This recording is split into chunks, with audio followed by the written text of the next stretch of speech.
$5 million. But the source of the money came from the same place, drugs. Yeah, but let me come in very quickly. So some people, of course, the school of thought will say to you, forfeiture is in fact a civil proceeding, not a criminal proceeding. What do you say to that? Also, an indictment is an allegation, and not a conviction. There is that school of thought around it. Does it hold any weight for you? No, I have a master's in law from the United Kingdom. You know, the man who came to speak, what's his name, Festus Keyamo. And look, the Legal Practitioners Privileges Council, they have to sanction Festus Keyamo because what he did was either very dishonest or very ignorant or both. And you've got foreign embassies who are watching this and they have equivalent titles to the Senior Advocate of Nigeria. If they watch on... Also, that time they were working for Atifku, Atifku was paying for their plane tickets, especially this clown, right? To him, he was doing something. Meanwhile, it was David Dunbeyi who released all of these detailed damning reports. He latched on it to make himself sound like he's exposing the drug lord. He even went on in December 2022, when Tinubu was in London, at the Chatham House in London. The clown was there. They love Nigeria. You know, they are trying to save all of you from a drug dealer, druggie. And he made this video, if all of you can remember. And then he also said that, well, it was a forfeiture of assets. And if it's a forfeiture of assets, then Bwala Tinubu is not a criminal. Listen, I'm going to read for you something on the website of the Department of Justice. And I'm going to put it in the description box of this video so you can watch it yourself. Now, I'm quoting $160,000 drug money to the government. So it's an asset forfeiture. You know, he does not have the right to say that he was not convicted or is not a criminal. He is a criminal. And so that's what I'm trying to tell Nigerians. This has nothing to do. Nobody is paying me. Nobody is hyping me. I'm doing this for patriotic reasons, for love of my country. We cannot have a known drug lord as our president. No. And if Bwala Tinubu is saying that what I've said is wrong, let him take me to court. It's a simple matter.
And then something happened.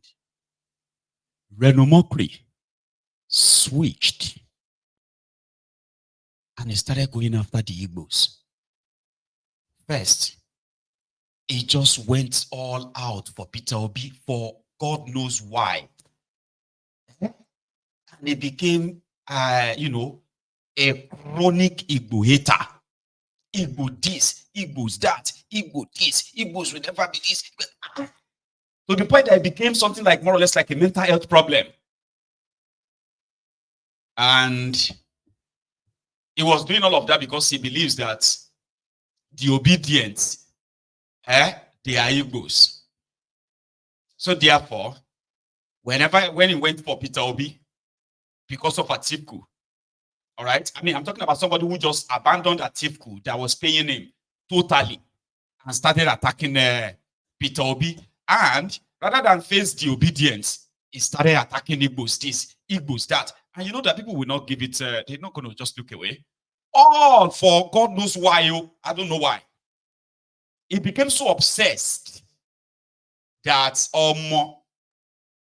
the obedient now made his life a hell. I felt sorry for him at some point, though.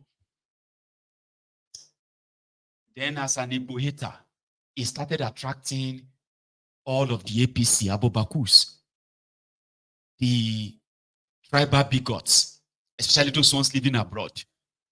They started camping, they started defending him against the obedient. You get that now? So if he says something, and the obedient comes for him, the Tinubu supporters, they will be defending him. They started camping on his different social media handles, and he just became a bad idiot himself. And it paid off. It paid off. Somebody who ran away from Nigeria since Bwala became president, with the fear that they were going to arrest him. At some point, they put this out, something like this, where he said, let us face facts. Look at the state of Tinubu's teeth. Look at the state of his urine-soaked agbada.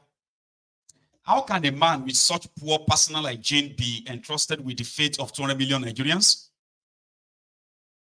And Atole will be our president with a question mark? Nitori Kini, for what? Did they cause us? This was Reno Omokri. All out. I don't know what changed in him. It just became, and because the only people that were kind of defending him were the Tinubu supporters. He just found solace with them. And on the 30th of September, Reno Omokri flew to Nigeria for the first time in 9 years. First time in 9 years since Goodluck Ebere Jonathan, his boss, lost the election to APC. He flew to Nigeria.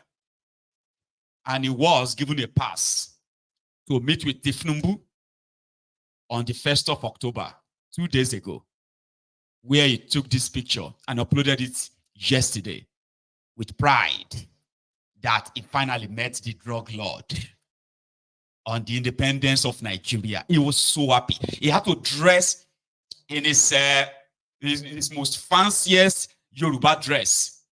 Ashoke. Pretended to be like a Yoruba boy. You get that? To go and meet the drug lord. And he put it on social media to say he spent good time with Tinubu inside Aso Rock, the place he used to work. He used to be like Akuri Nigalaila, that guy. They used to call him Pastor Reno. It's a long story, anyway. So it's a shame, unfortunately.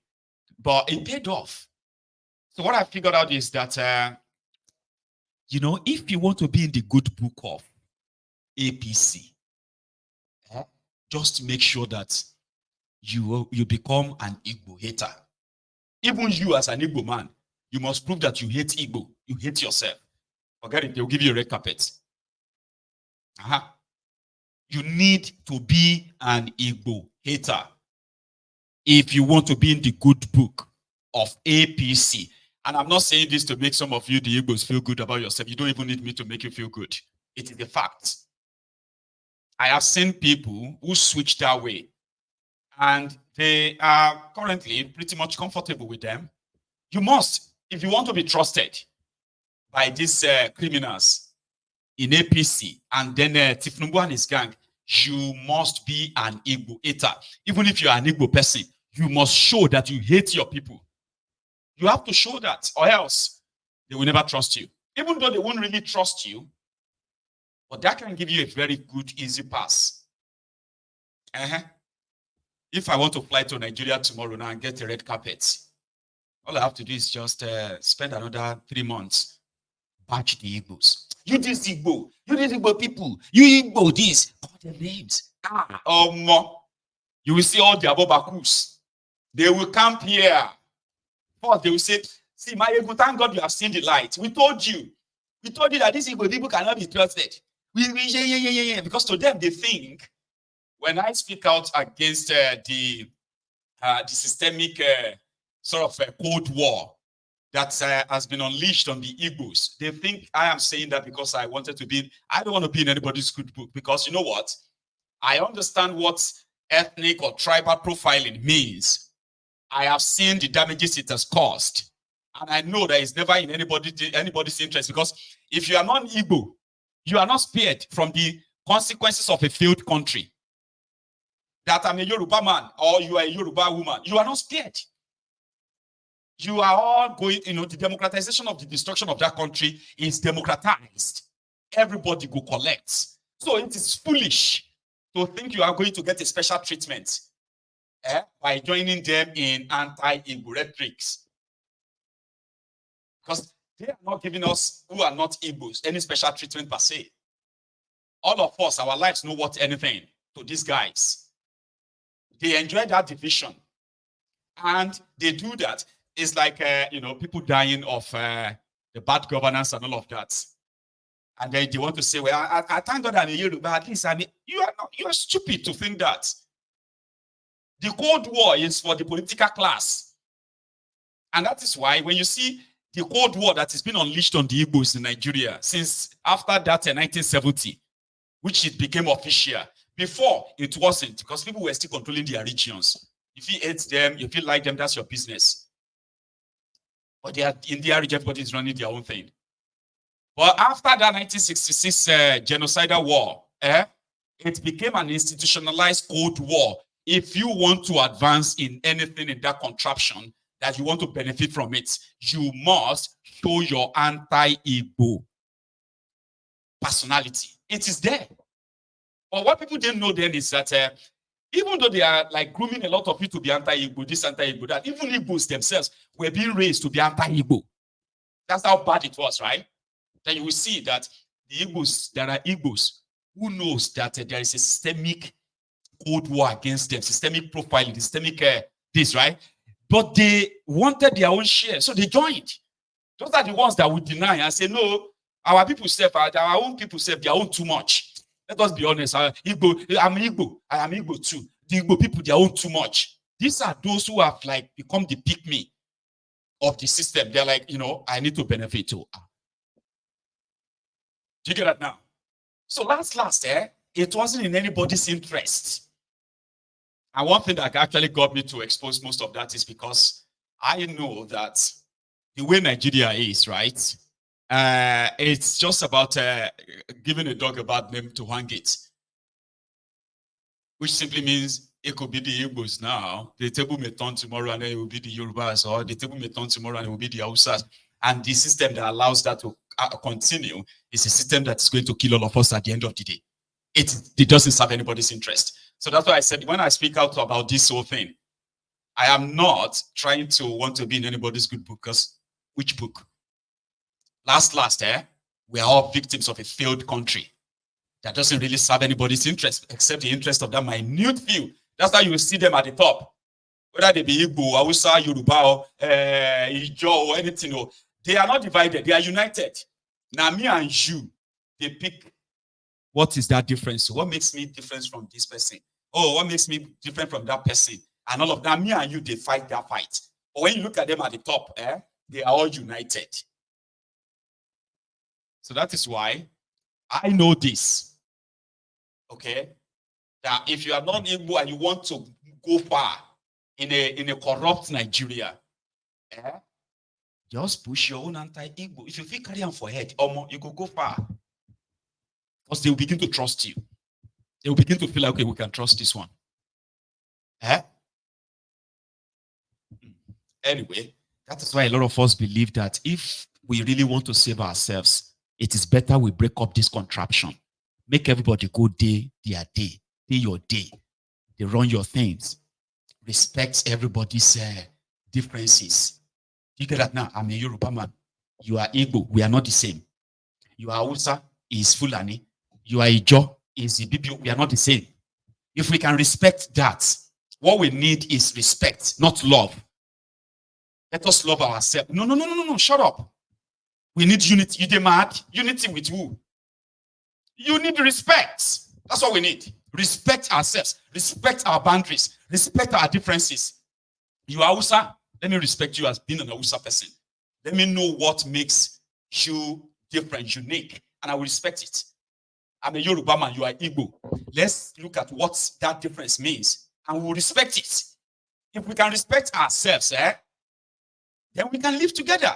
When I say live together, I'm not saying live together as one country. We can still be together as a neighbor, right? So people, they create all this mad unity nonsense. Unity and unity that is filled with suspicion. Be very careful. You know that is a Yoruba man. All these Yoruba people, they cannot be trusted. Though. You need to be very careful. If they are beginning to try to be nice to you, you know they are Yoruba. Then another one will come. Hey, you need to be very careful of these Hausa people. I'm telling you, we are Igbo. We cannot trust these people. Be very careful.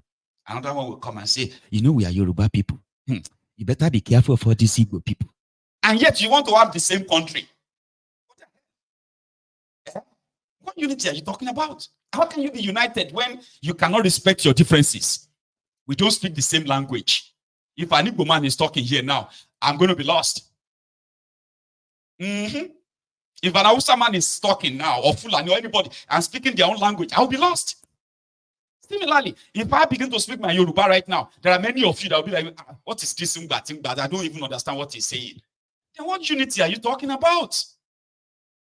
What unity? Unity of what? Unity without respect? Recognizing our differences for real? So that I can know that as an Igbo person, as a Yoruba person, we are not the same. Okay? We are not.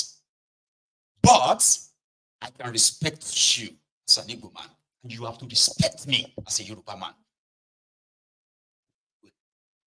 Kind of make sure that we don't pass that boundary. That is what we need. Not unity, not love, and not this nonsense that these criminals are kind of propagating.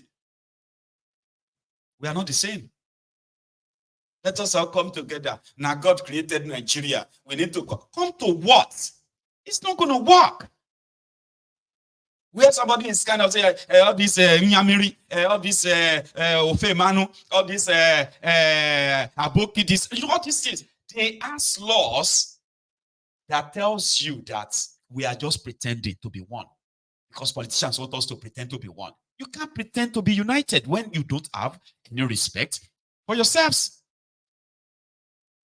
So you need to be an Igbo hater properly. That one is institutionalized in Nigeria, period. If you want to go far in politics, in business, in that contraption, you must make sure you are a certified Igbo hater. It's not just non-Igbos, including those who are Igbos themselves. They will deny themselves. I say, well, my brother, our people want too much. Why would you say that about your people? Because they want to be in the good book of others. They want them to be trusted. And say, I don't agree with all our people. Why? Because they have said all the bad things about them. And you want to show that you are Igbo, but you are not like them. What the hell? And that is why Nigeria will never make any progress. Nobody respects who they are. Talk less of respecting others for who they are. And that's why you see a Fulani that will tell you that Nigeria is the old estate of their great-grandfather. I am from Ijebu. Until the end of the Ijebu War, nobody conquered the Ijebu land. Nobody. Never in history. Nobody conquered us. Not even the Oyo Empire. Them born them. As Oyo Empire fought so many wars. They don't reach Ijebu. I'm an Ijebu independent person. Egba has got independence before any part of what is today's Nigeria. Egba, they got their own independence as far back as 1890 or something. They were independent. They're like a special country on their own. Before the colony of Lagos or whatever you call them. The Egba people. So why would they Fulani say that Nigeria is their estate of their forefathers? So shape with money. That's what I call the disrespect. The disrespect that they have kind of forced on us to make us believe that, yeah, that's who we are. Just accept it. What the hell? No. So that's what we are talking about. We have a lot of differences. We must identify those differences. Respect them. If you cross that line, you are asking for problem. You are asking for trouble. That is what we need. Not unity nonsense, begging for unity. We are one country. All of us should be the same. Which same? Same, Weibo. Anyway, I had these people who have also come together as well in River State. You know, they're having election in 2 days. Friday, Saturday, yeah. On Saturday, they're having their supposed local government elections. And they are united, PDAPC, because Werewike controls PDP. He also controls APC in River State. He also controls Labour Party. You see these three, they are under the thumbprint of one man. Okay? And Fubara, who feels like his people, they stand no chance, have decided to move all his guys to APP for the election. So that it won't be caretaker committee or caretaker chairman. It's going to be elected chairman in a local government election. And PDAPC were like, they united. They are protesting together for the first time. PDAPC, they protest against Fubara, APP. What kind of bromance is this? So we captured this today.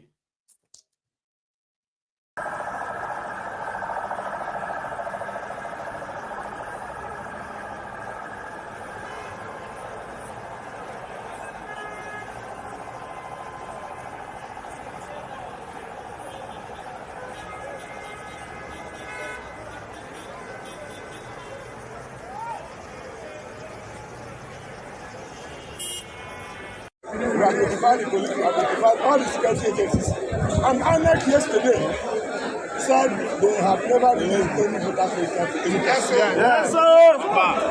Are we in lawless state? Yes.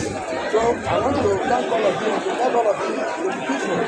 There is nothing to fight all about. We have no them for the election. We are not fighting because we want to be court organs. And court are taking the judgment from Federal High Court on 30th of October, taking it clear INEC not deliver any documents, and they said she won't go ahead because the election. So we as a party, we are not in Banana Republic where every time disobeyed one order. It is a judgment. So I want to beg all of you, let no person authorities that are concerned. So as we are going, I want us to go to let the person say, let's go back to the party officer and return back.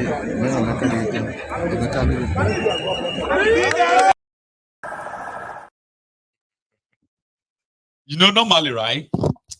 They're not the local government election per se. They just write the results. But for the optics, they will pretend to be doing campaign and all that.